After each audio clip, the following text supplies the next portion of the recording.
Ассалам алейкум баллар. Умут етем ки, кейфіңіз яқшыдыр. Арифлер қорантасы бізге да яқын ола. Енді бізлер 9 арифнен таныш олдық. Бүгінгі бірінші арифымыз Х арифы. Кичік сою күрсуге ошай. Балабаны ise салынжаққа. Хоразчық хоразланмайып, хоранны, қайтарманы яқшы ойнай. Сайғылы менің достарым.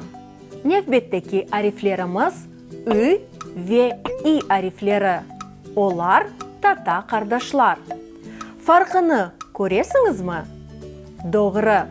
Ü ноқтасыз, I ноқталы.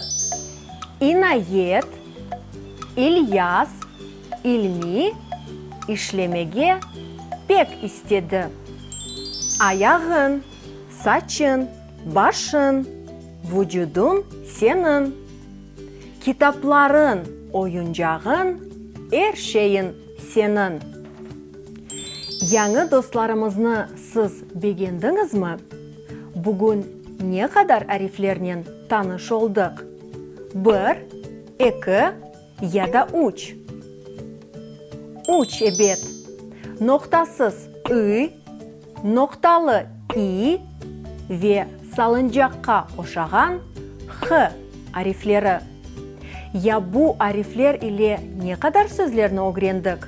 Keliniz hatırlayıq. Horaz, haytarma, işlemek, istemek. Da meraklı bir şey var. Ayak, senin ayağın. Saç, senin saçın. Baş, senin başın. Benim saçım kıska. Senin saçın uzun. Aferin dostlar, sizler pek tez öğrenesiniz. Bugünge men sizlerden sağlıklaşam. Görüşkence.